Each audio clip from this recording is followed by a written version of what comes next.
Hello, my name is Elise today. I'm Assistant Managing Editor with Bloomberg BNA, and I'm very pleased today to have Cynthia Fornelli, Executive Director for the Center of Audit Quality. Thank you, Ollie. You're here at the FEI Summit teaching a case study published by the Anti-Fraud Collaboration. What can you tell me about the Hollate Manufacturing case study?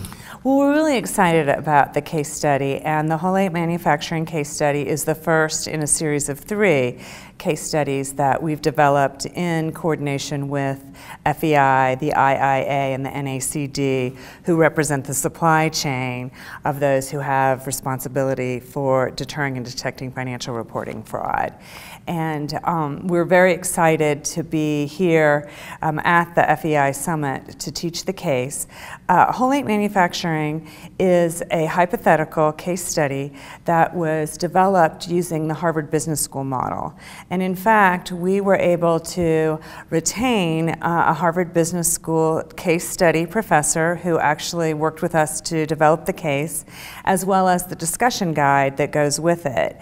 And then we also have retained Harvard Business School professors who specialize in teaching case study method. So we were here at FEI in Las Vegas at the summit to teach the case using one of the Harvard Business School's professors. And it's just a really incredible resource. The case study itself is free of charge and is available both on the CAQ's website as well as the Anti-Fraud Collaboration's website. And so I think that those 2 websites are up on the screen, but they're free of charge to get the case.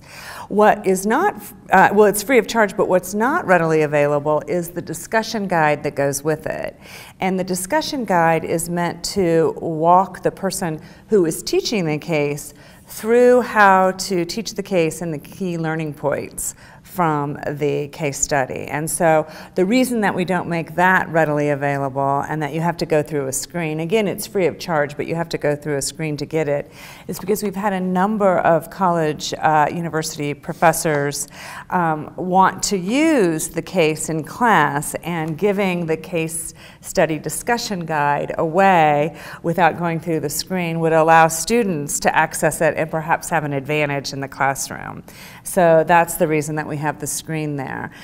We also have on our website resources so that if you're trained in teaching using the case study method, or the Socratic method, if you will, you can take a refresher video course, again, free of charge. It's a series of 5 webinars that last no more than 5 minutes each, but kind of help you refresh your mind if you haven't taught a case in a while on some tips to go about doing it.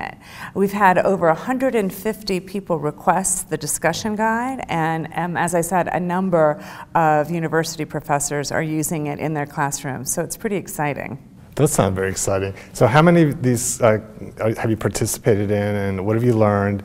And have the teachings you participated in been the same, or is each one unique? It's really amazing. Each one is unique. I've done it 5 times now, both in the development. We did a pilot case study, and then we taught it here at the summit, but then also at the AAA conference for academics. We did that in January. And each time I've sat through it, it's been different.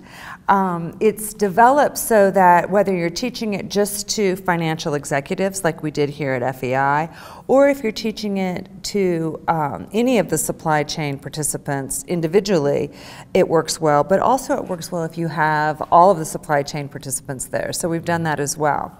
But each time it's new and it's different, and yet you still come back to the same place, which is the importance of having a really robust tone at the top that's permeated throughout the entire organization, that you have strong controls so that if there is a weakness in any one place, there are controls around it.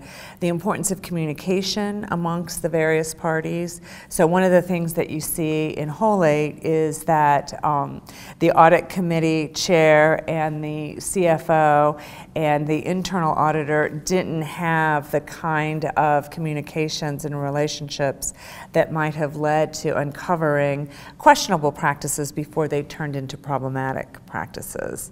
So it's really exciting. And as I said, it's the first in 3. The next one, which we're hoping to release in the fall, is a manufacturing case. I'm sorry, it's a retail case. Hollate is manufacturing. The new one is hunt and fish, and it is a retail case. And part of the fun is that there are sometimes some red herrings in the case facts, and we always develop these really interesting characters. So it's fun to read. So I encourage you, even if you're not going to teach the case, to go read it. There's lessons to be learned even without the discussion guide. Well, Cindy, thank you so much for a very informative discussion of the case study, and thank you for being here. Well, thank you, Ali. I really appreciate it.